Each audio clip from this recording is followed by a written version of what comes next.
My name is Michael. I am just an office worker, turning 30 this year.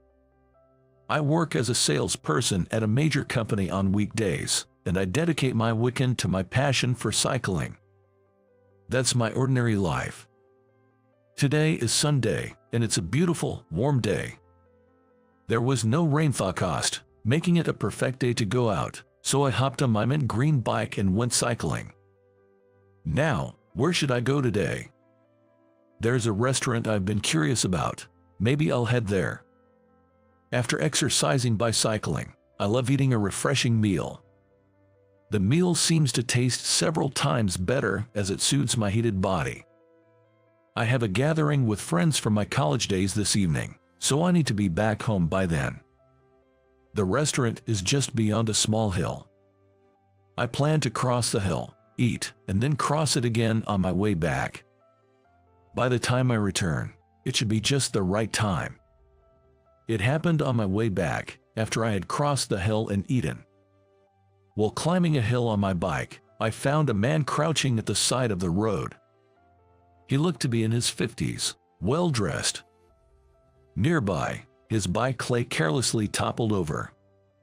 Seeing him clutching his chest in pain, I realized something was seriously wrong, so I got off my bike and rushed to help him.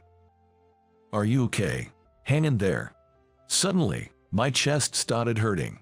"I'll call an ambulance right away. Please don't move." Having no medical knowledge, I didn't know the right way to handle this situation. But I knew I had to do something, so I immediately called for an ambulance. Soon, the ambulance arrived, and thanks to the paramedics' swift action, the man's condition seemed to stabilize. Still, just to be safe, he was taken to the hospital. "Thank you so much. You saved my life," he said. "No, don't mention it. I just did what anyone would have done," I replied. He was calm enough to talk by then. I was truly relieved. Who knows what might have happened if I hadn't been there? As I was dealing with all this, I realized that the time for my meeting was quickly approaching. Despite the delay, I needed to start heading back or I'd miss my plan. Leaving the rest to the paramedics, I mounted my bike, but the man called out to me. "Wait, please, let me offer you something in return." "No, it's okay, I must be going now," I replied. Saying that, I left the scene without even giving my name. After all, I had only done what any person should do. I didn't need a reward.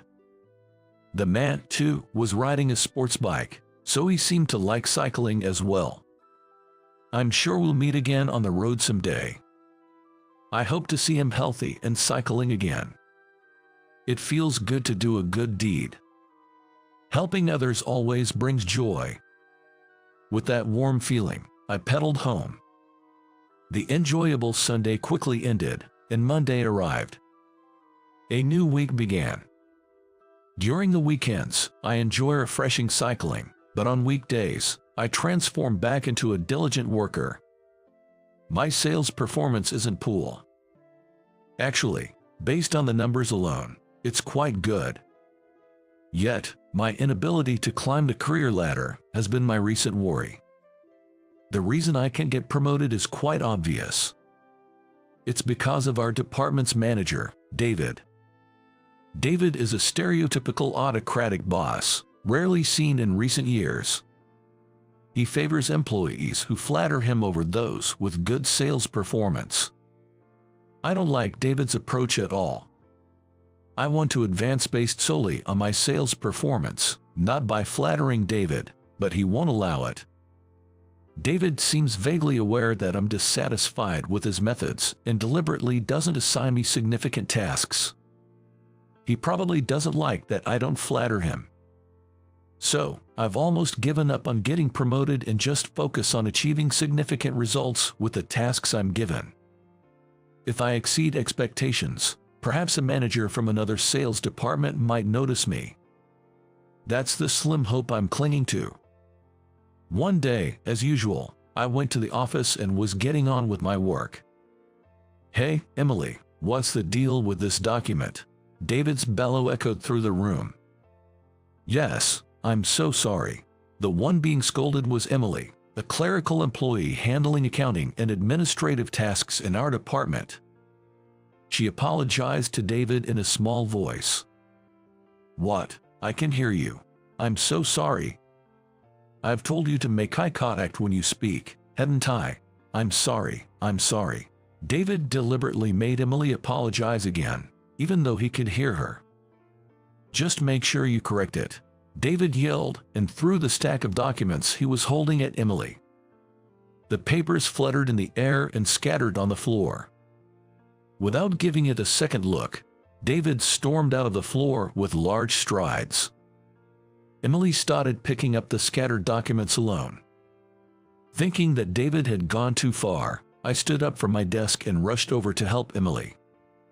"Are you okay? Let me help you." Together, we started picking up the documents scattered on the floor.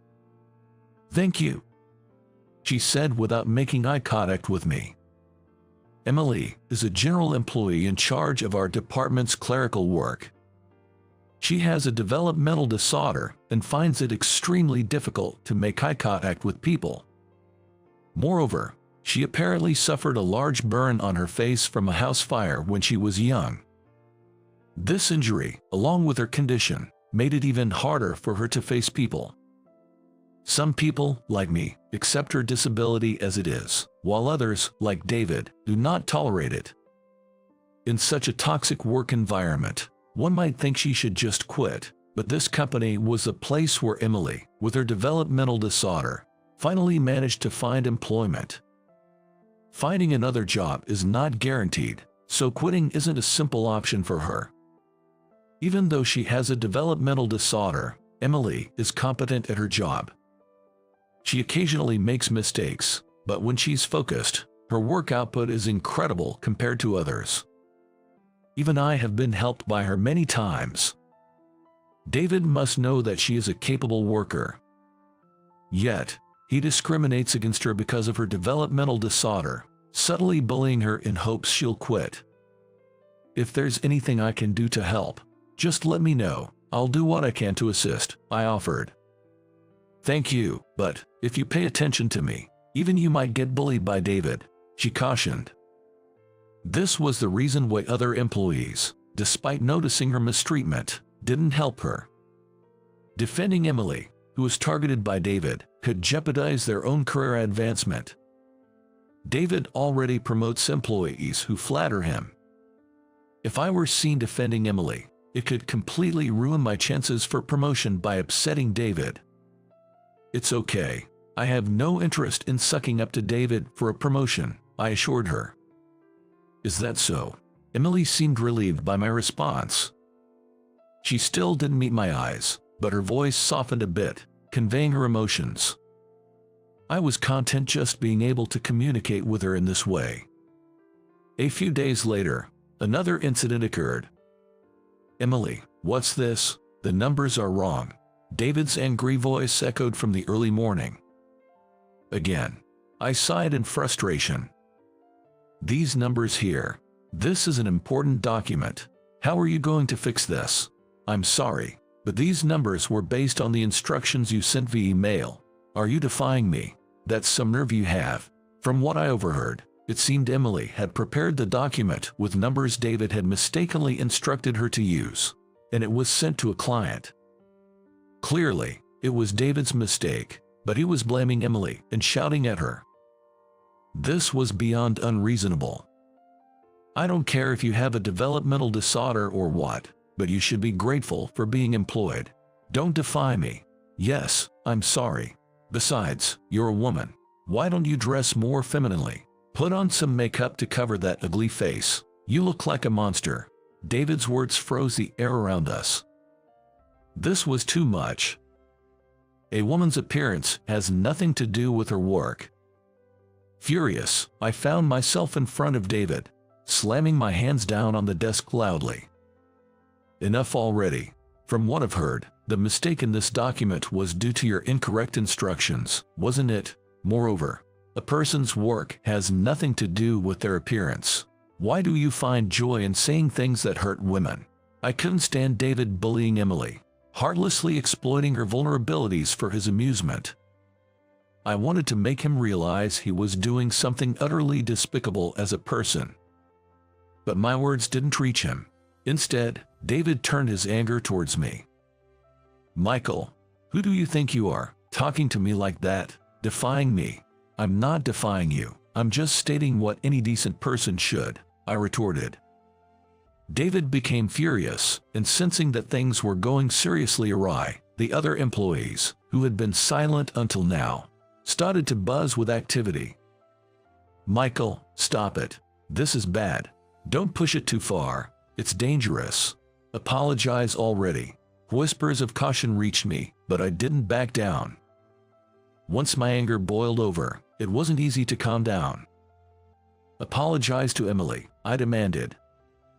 David glared at me, clearly displeased with my attitude. "You've got some nerve. If you dislike working under me so much, go work under someone else. I don't need someone who defies me in this department. I never wanted to work under you in the first place. Go ahead, transfer me if you can." Our exchange had turned into a heated argument. In my anger, I had spoken to my superior in a way I shouldn't have, but I had no regrets. The argument ended when David banged the desk and stormed off. Emily looked at me worriedly, so I reassured her with a smile and went back to work. The next day, the official notice came. True to David's words, I was transferred out of the sales department to another division. I ended up in a subsidiary's document sorting department. It was a small department with just a few part-time older ladies. Of course, there was no other young employee like me. The transfer clearly steered me away from any path to promotion, an evident show of David's malice. It seemed they had no intention of letting me work in sales anymore. I decided to be thankful that at least I wasn't fired. While working modestly here, I thought maybe I should start looking for another job. Now that I've been removed from my sales position, there's no meaning for me to stay at this company. I felt defeated by that power-harassing manager, but there was nothing I could do. A few days after I started working like a robot, I noticed something different when I came to work. The part-time ladies seemed unusually restless. "What's going on?" I asked. "Today, the new president is coming to visit our department as part of his greeting rounds." "That's right. No one of his stature has ever come to visit us before, so everyone's quite excited." I remembered an email about an internal appointment of the new president. Indeed, I had only been vaguely aware of it. It was rare for someone important from the company to visit this often neglected department, and the ladies were eager to show off their diligent work. The atmosphere was different today. A president visiting us personally seemed like a very conscientious person. But for me, no matter how hard I worked, I knew I wouldn't return to sales. I couldn't bring myself to be as enthusiastic as the ladies, so I continued my work as usual. Then, the time came, and the new president arrived for his visit. "Excuse me, I'm the new president, Alexander." Everyone stopped their work and stood up, applauding to welcome President Alexander. The new President Alexander was a well-dressed man in his 50s. Despite his age, he had a fit physique and a graceful posture. He might be involved in some kind of sport. "If you have any trouble, please don't hesitate to contact me. I aim to create a workplace where everyone can work happily," he said. There was something familiar about President Alexander's face. Have I met him before? I couldn't immediately recall, but as I looked at him, trying to remember, our eyes suddenly met. "Ah, you're the guy from that time." President Alexander, recognizing me, approached with a sparkle in his eyes. "I've been wanting to thank you. I've been looking for you since you helped me on that hill. I never imagined we worked at the same company. It all came back to me then." He was the man I had helped while cycling. "No, I just did what anyone would do. I'm glad to see her well," I responded.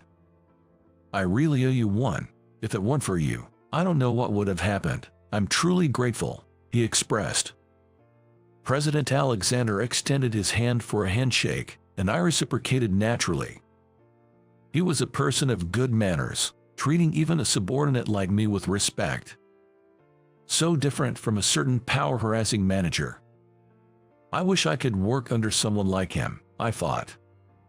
"By the way, Michael, I have a question for you." "Yes, what is it?" "This department is generally not meant for young employees. It's supposed to be for part-time and short-time staff. So, why are you here? In this department full of part-time ladies, my presence as a young employee was clearly out of place." President Alexander seemed to have noticed it right away. I felt a bit reluctant, as if I were betraying David, but there was no use hiding it. I honestly explained to President Alexander the circumstances leading up to my transfer here. About the female employee, Emily. How David was bullying her, trying to make her quit. And how defending Emily led to my transfer to this department.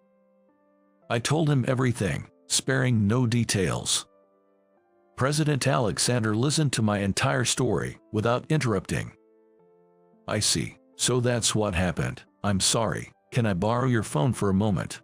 After listening to my story, President Alexander picked up the receiver from the internal phone on my desk and made a call. "It's me. Bring David here." Soon after, David appeared. "David, I heard you decided on Michael's transfer. This department isn't supposed to have full-time employees. Can I hear the reason for the transfer?" Confronted by President Alexander, David was sweating profusely. "Well, that is. I want to hear the reason for the transfer. Please explain." Unable to justify his self-centered reasoning to President Alexander, David just opened and closed his mouth like a fish, unable to say a word. His pathetic sight made the part-time ladies giggle. Impatient with David's silence, President Alexander let out a heavy sigh. "I've heard enough to guess the reasons. If what you're implying is true, it's a serious issue. I'll have an investigation conducted in your department. I'll also speak to your subordinates for fact verification." "Understood." "Yes." Following this, all of David's misdeeds came to light, and he received a demotion. Naturally, he couldn't stay in the same department. He was apparently transferred to a regional department. Of course, my unjust transfer was revoked. I was able to return to my original sales department. The sales department without David seemed livelier somehow. Michael.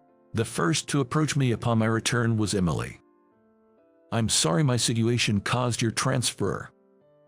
"No, it's not your fault, Emily. I chose to stand up to David, so don't worry about it." Emily thanked a lot to me. I never thought it was her fault. "And I heard about you from President Alexander." "From President Alexander?" "Yes. Thank you very much for everything." As she raised her head, our eyes met for the first time.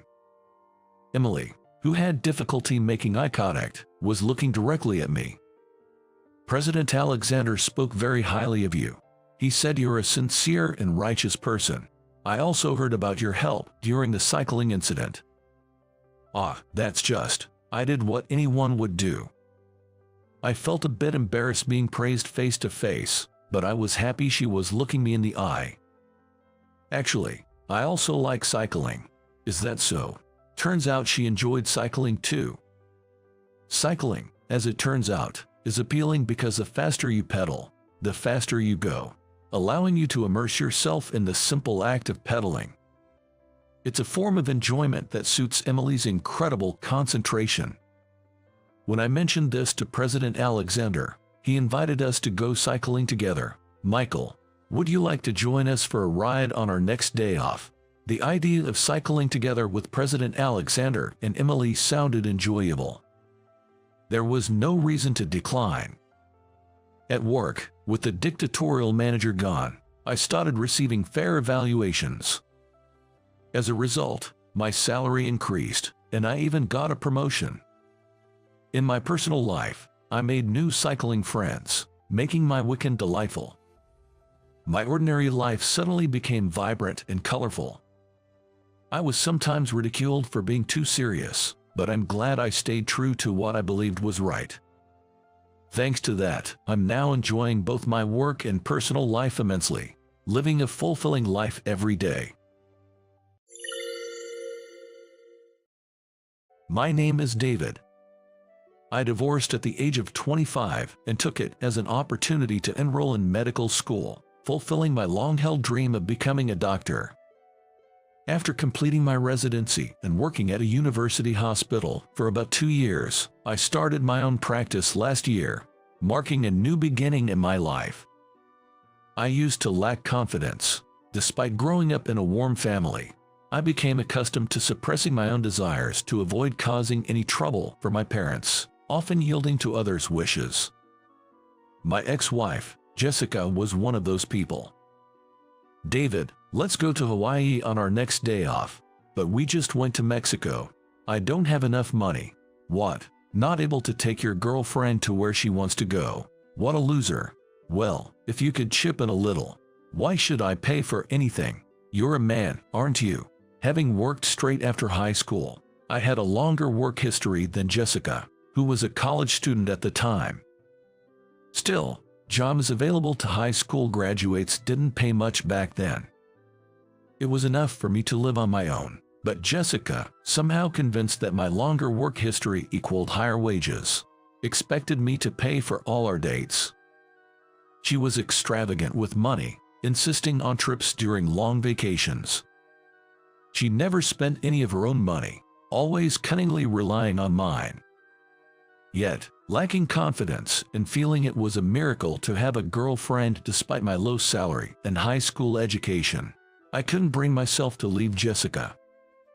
Jessica, on her part, had no intention of working after graduating from college, often saying, "You'll make me a stay-at-home wife, right?" So, I was pressured into registering our marriage. The wedding ended up being a grand affair.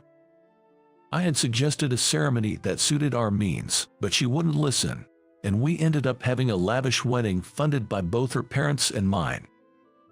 I would never allow such a thing now, but back then, I convinced myself that if Jessica was happy, that was all that mattered.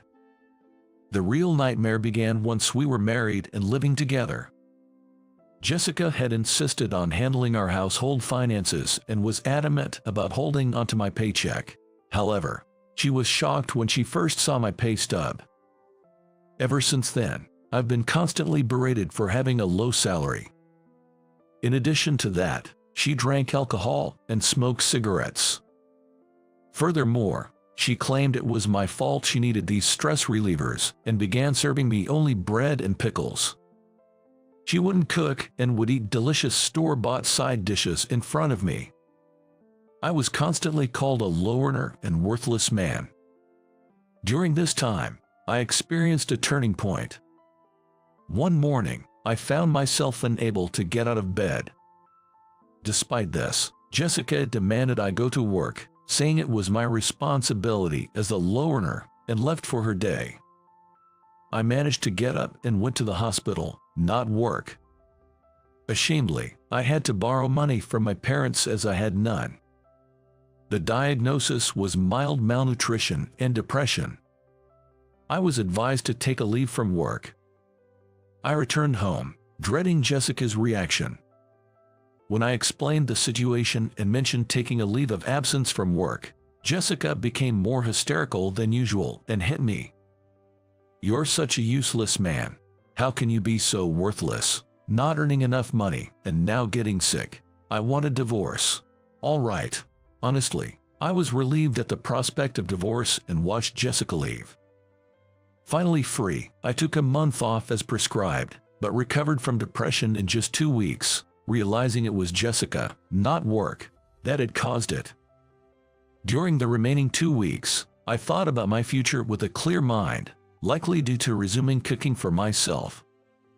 With Jessica gone and the ability to manage my own finances, I started cooking for myself again, probably the reason for the improvement. As nutrition began circulating through my body again, I started to function better. Thinking about the future with a clear mind was enjoyable. That's when I made a decision. The decision was to pursue my childhood dream of attending medical school. Back then, I lacked the courage to chase that dream. Since I had no other aspirations besides becoming a doctor, I had declined going to university to avoid wasting money and started working, as per my parents' wishes. They were worried about me but respected my decision, always saying life can always be restarted. But after my marriage and divorce with Jessica, I learned firsthand the dangers of living a life centered around others and the importance of living by my own principles. For the first time, I seriously considered what kind of life I wanted to lead. I still wanted to become a doctor. Now, I felt I could do it. I had nothing to lose. From there, things moved quickly. I humbly asked my parents if I could move back home until I graduated from medical school. Thankfully, they also agreed to help with tuition, and combining this with the savings I had hidden from Jessica, I managed to make it work. The next step was to pass the medical school entrance exam, so I spent a year holed up in my room at home, studying intensely. Having not studied seriously since high school, I initially struggled with finding the right study methods. Upon discussing this with my family, they suggested enrolling in a cram school, so I started with a summer intensive course. The plan was to continue for a year if it proved effective. It turned out to be a great decision. I clicked with the teacher, making studying more efficient, and I was able to grasp the key points I needed. My mock exam scores improved dramatically over the summer, and I decided to continue with this teacher for the year. I paid for the cram school fees myself. As autumn came and the February entrance exams approached, I intensified my study efforts. I studied intensively at the cram school 3 times a week. For the remaining 4 days, I dedicated myself to self-study at home. I did nothing else but study. Aside from meals, bathroom breaks, and baths, I was always at my desk. Then, on the day of the entrance exam, I was so nervous I must have gone to the bathroom at least 5 times that morning. Seeing me like this, my parents looked worried, but I headed to the exam venue with anti-diarrhea medicine as my talisman. At the venue, I saw younger students nervously reading their textbooks. Seeing them, I felt a bit more relaxed. They knew only this world. I had already experienced working, marriage, and divorce. Why should I, with all my experience, be nervous? I reminded myself of this. I reviewed until the last minute using the final review list I got from the cram school. And then, the exam ended. Not to boast, but I felt I did better than expected. With 3 weeks until the results, I enjoyed a brief break. On the day of the results, it was finally the announcement day. Though I told myself it was okay if I didn't pass this first attempt, I still wanted to succeed. Perhaps I felt rushed because I was a bit older. I was too scared to look at the notice board with the numbers. Clutching the paper with my exam number, I stood frozen on the spot. I talked to myself desperately. Even if I failed here, I could study for another year. It wouldn't be my first time studying, so I should be able to level up from last year. It's not like it's decided I can become a doctor. It's just delayed. My life is mine to decide, right? Even if I fail here, I'll keep moving on, right? As I had this internal conversation, the moment came. I lifted my face towards the notice board. There it was. I had passed. Incredibly, I passed the medical school entrance exam on my first try. I couldn't believe it. Tears overflowed right there and then. After enduring a hellish marriage, I had worked tirelessly to change myself. I had firsthand experienced that effort pays off. But this was no time to cry. The real challenge in medical school was just beginning. I had only reached the starting point of my future as a doctor. Yet, I was overjoyed. By centering my life around my own decisions, I learned to take responsibility for my actions. Everything I decided was my own responsibility, which was nerve-wracking, but the joy was doubled when things turned out well. I hurried home to share the news with my parents. Upon hearing of my success, they too were moved to tears. My parents never once doubted me throughout my life. They must have been very worried. What were they thinking, watching their son give up on his dream just because he lacked confidence? Though late, I felt like I had finally done something to make them proud. Seeing their relieved faces, I resolved to work even harder and be a better son. There was about a month before school started. I was busy with enrollment paperwork and other tasks. Yet, I wasn't bothered at all. I was too excited. I continued living with my parents during my studies, so I didn't have to worry about rent. I'm truly grateful for this environment that allows me to focus solely on my studies. Originally, I planned to use my savings for part of the tuition, but my parents insisted that I keep it for living expenses. As I would be too busy to work, they decided to cover all my tuition fees. Medical school is expensive.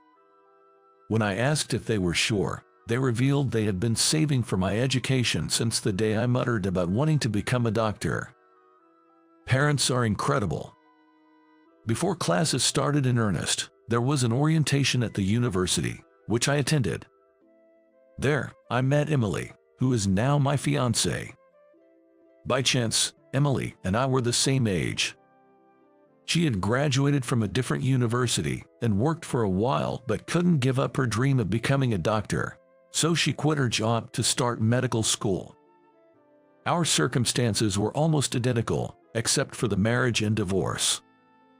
Emily and I, sharing similar circumstances, quickly hit it off.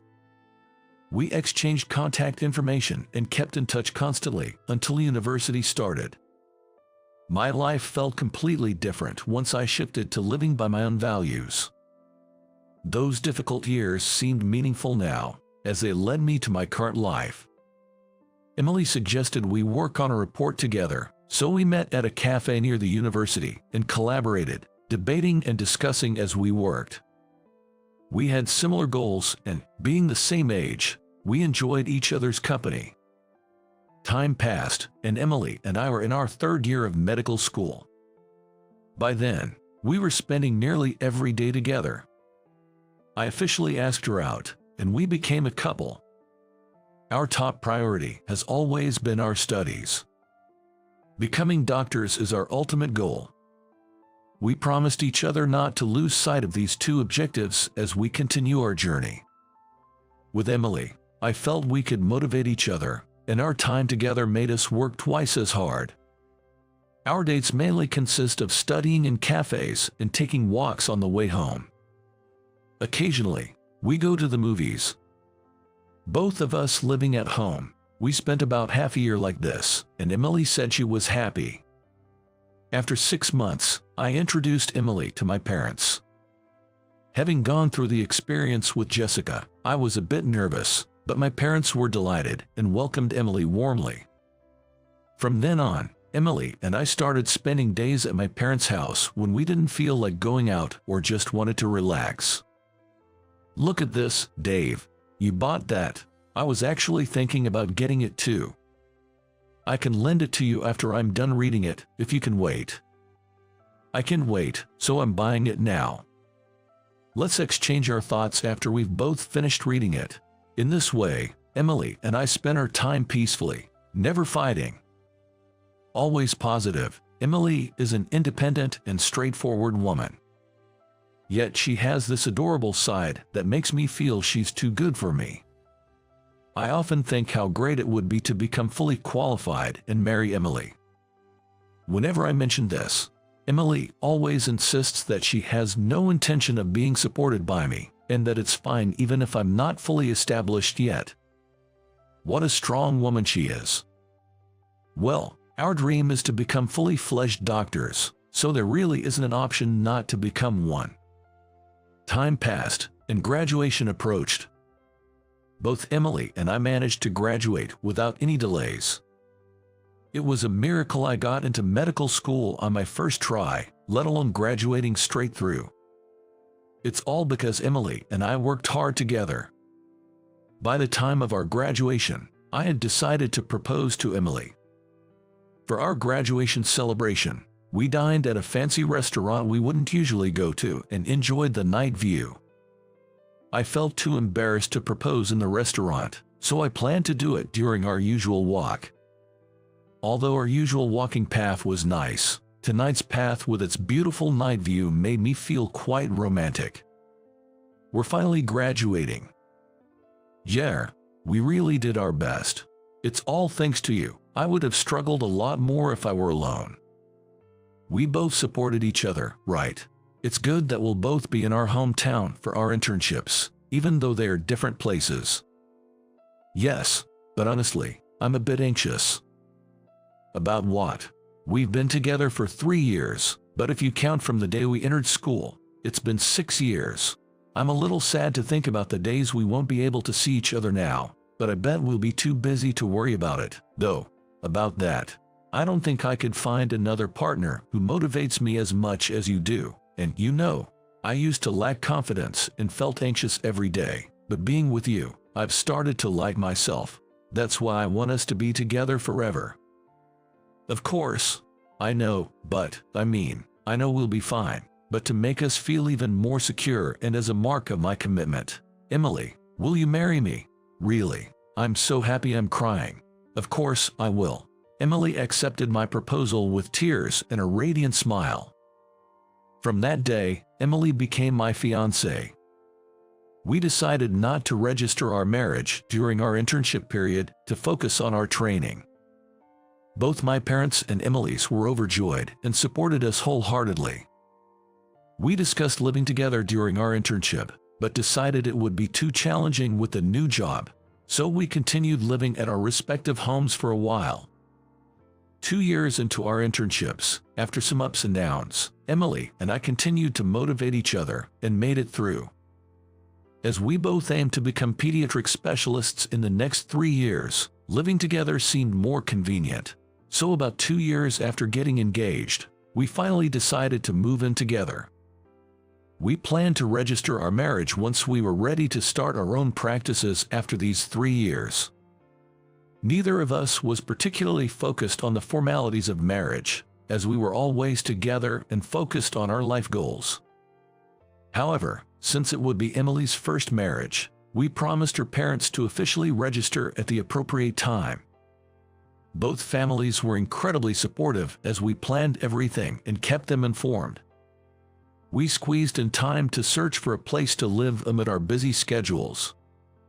I usually went along with Emily's opinions, as she had strong preferences for our home and I wasn't particularly interested. We visited several places, and Emily always looked happy. She talked endlessly about furniture arrangement and themes. Our incomes as interns weren't high, so we couldn't afford a luxurious home, but any place was fine as long as we were together. We settled on a 2-bed apartment. Choosing furniture was something we could do in our free time, but for things like applying for and setting up utilities, which are difficult to schedule around, our parents were a great help, especially when Emily and I couldn't find time together due to our busy schedules. I'm truly grateful for their assistance. After we successfully moved in, we held a celebration with both our families. If it weren't for everyone, we couldn't have made it this far. Thank you so much. Really, we're so lucky to have such supportive parents. Thank you. Cheers. We took the next day off, so we spent that night enjoying a long, happy dinner, talking and laughing together. I never imagined such happy days would come to me, especially during the time I was with Jessica. Nutritional deficiency in this day and age, I wonder why I ever accepted being treated that way.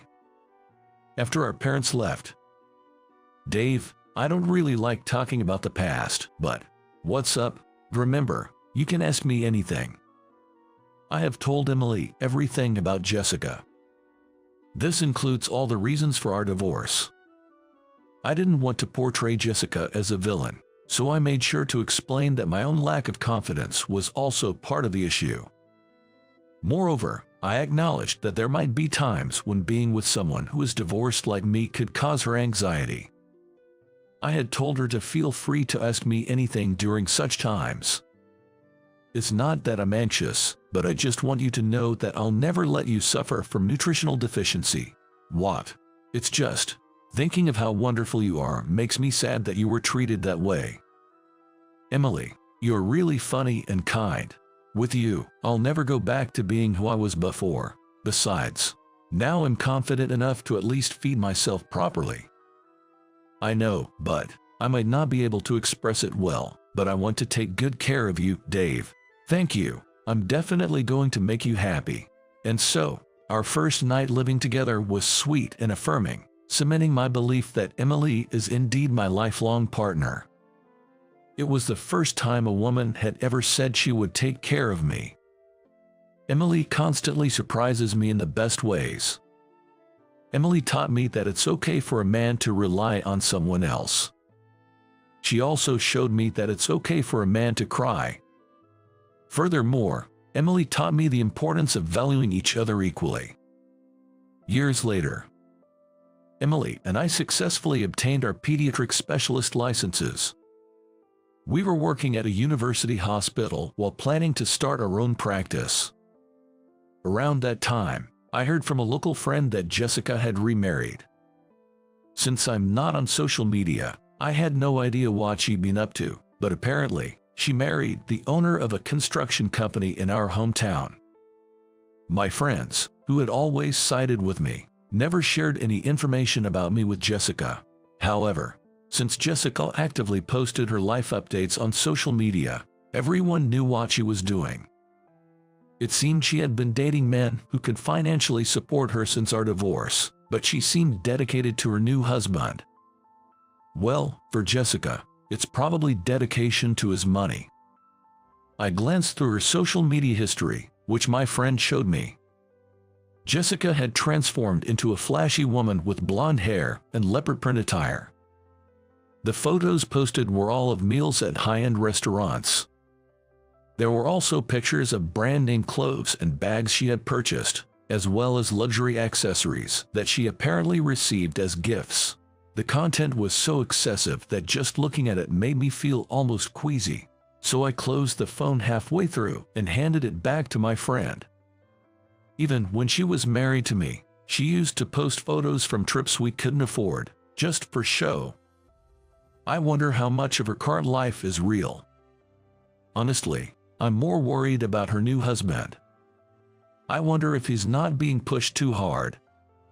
If she married him just for his title of being a president, the treatment at home might be quite harsh. If he is indeed a company president, there might not be a financial hit, but I worry about the company's stability dealing with someone like Jessica, who doesn't understand limits. As I was thinking about this on my way home, I was greeted by the delicious smell of curry. "You're back. I've made curry. Such a nice smell. I'm so happy." What's with the sudden sentiment, Dave? Finding happiness in curry. You're such a wonderful person. I shared with Emily the encounter I had earlier, about how I'm grateful for finding happiness in everyday things, not in money, and how it's all thanks to her. I ended up sharing everything with her. That's nice. I don't have much material desire either. I find happiness in experiences in doing what I want. I can't really relate to your ex-wife, but I hope she's happy in her own way. What? Well, she got what she wanted, right? A wealthy husband.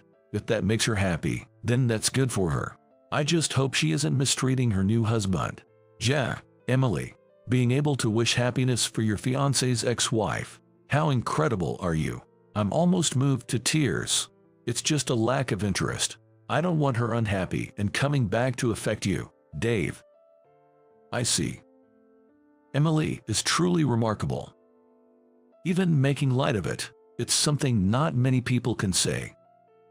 If Emily had an ex-husband, I'd want to erase his existence. I can bear the thought of someone else knowing a side of her I don't. So, realizing her magnanimity, I was deeply moved. We decided to use our rare day off for a hot spring trip.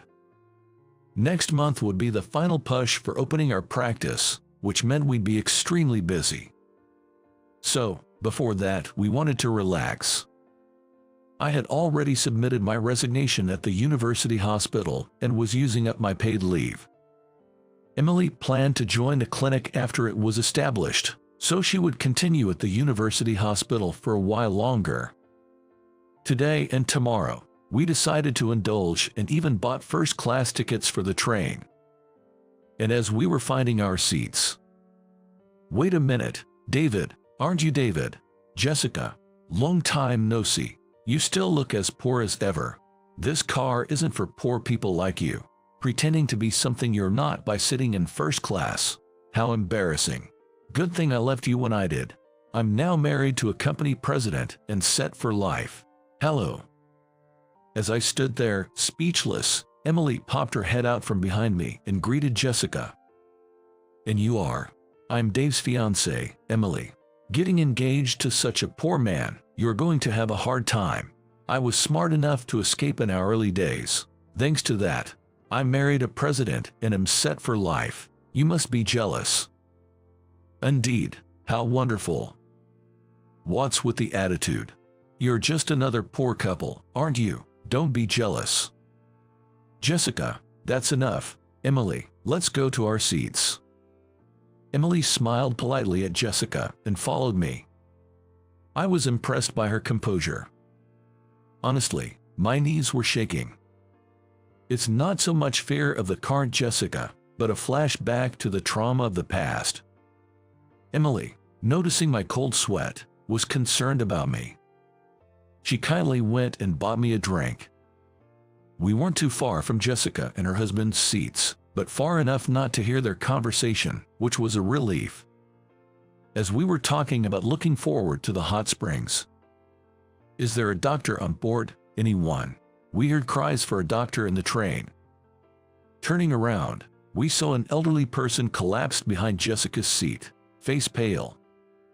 Emily and I rushed over immediately. "We're both doctors. What happened?" He ordered a drink and was already shaking a bit. As soon as I handed it to him, he collapsed.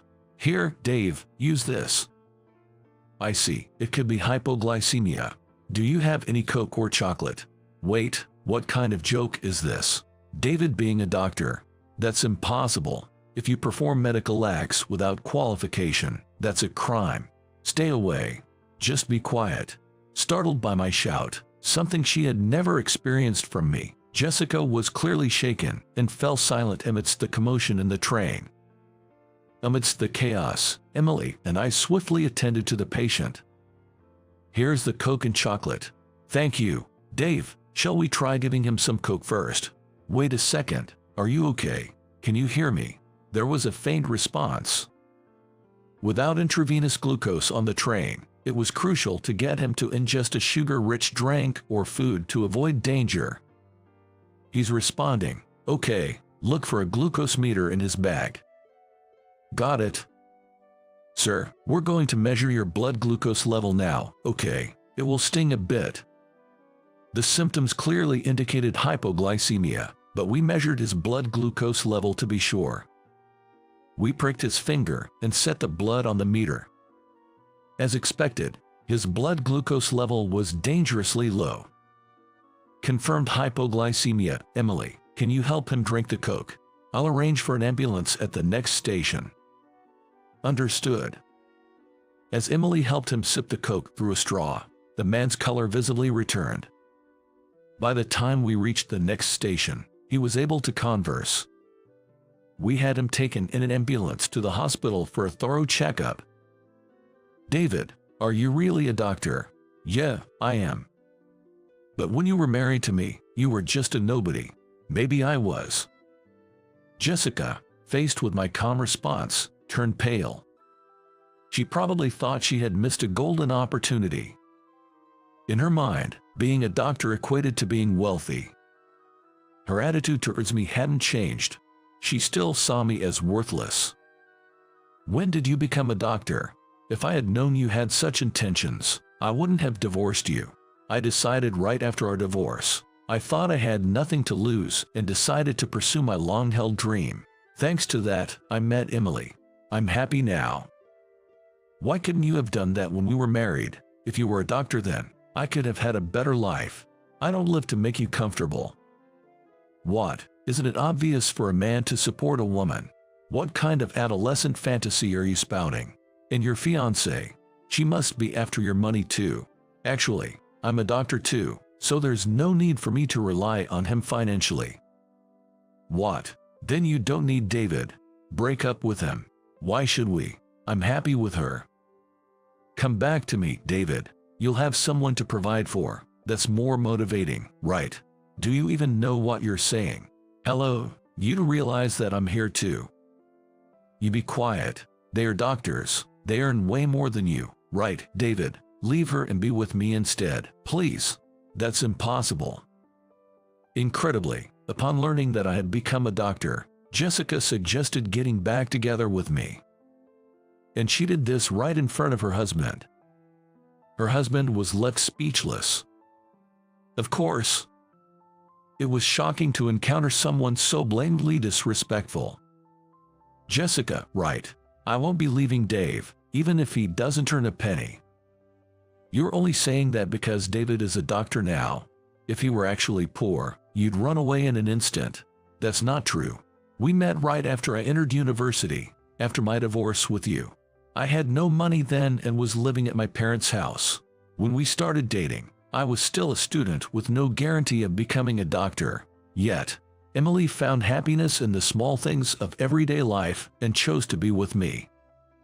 In my opinion, Dave was admirable, working hard and staying focused during tough times. I was attracted to his personality, not his potential future. What man doesn't equate to money? It's all about how much a man can provide to a woman, right? Love doesn't matter.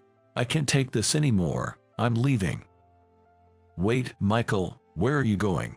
We haven't even reached our destination. I'm going to my parents' house today. I'll have my lawyer send you the divorce papers. Wait, what are you talking about? You wanted to get back with your ex-husband, right? I'd rather be with someone who sees me as a person. I've been patient, but I'm done. Goodbye. Michael, wait. How can you leave a woman alone like this? David, you saw that, right? He's worthless. I had to be with someone like that. Protect me. I understand him, though. Being treated as less than human is harder than you think. If a man keeps providing, I'll treat him properly. That mindset. You don't know the effort it takes to earn money. You probably just spend it without thinking. Even a president like him bears a heavy responsibility. Your lack of gratitude is appalling. And just so you know, Dave didn't become a doctor for money. That's impossible. No doctor would do that. Well, that doctor is right here. I'm content as long as I can live. Emily feels the same. Being happy together is what matters most. Something you'll probably never understand. Dave, our station. Goodbye, Jessica. I doubt we'll ever meet again. Wait, what am I supposed to do alone?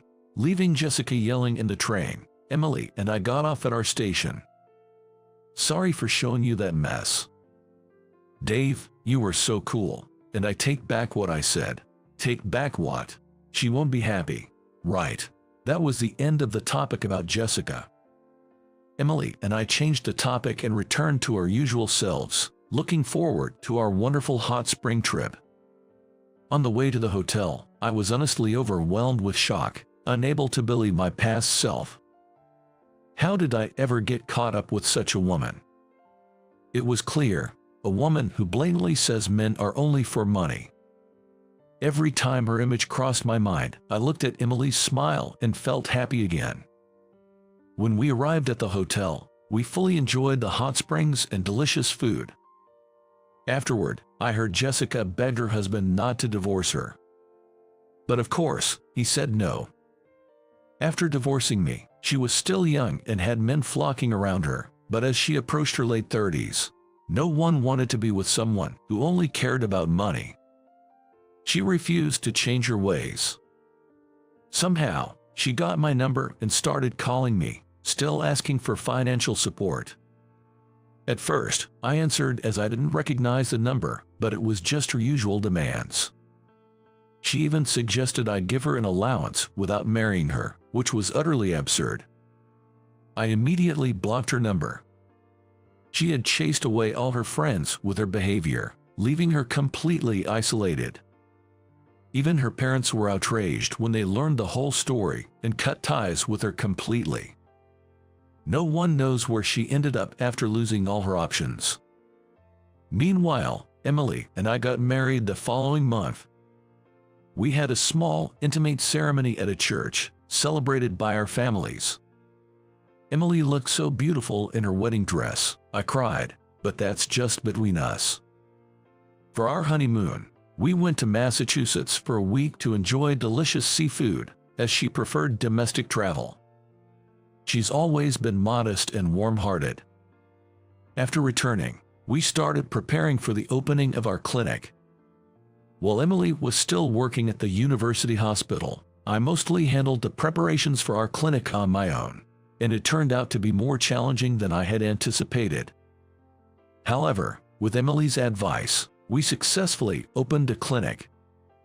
We made a great start aiming to become a community-oriented pediatric clinic. We had already arranged a partnership with the university hospital where Emily and I used to work, so we could refer patients we couldn't handle to them. Thanks to this, we quickly gained the community's trust, and in just 6 months, our clinic became the go-to place for pediatric care. Once the clinic was stable, Emily resigned from the university hospital to work with me.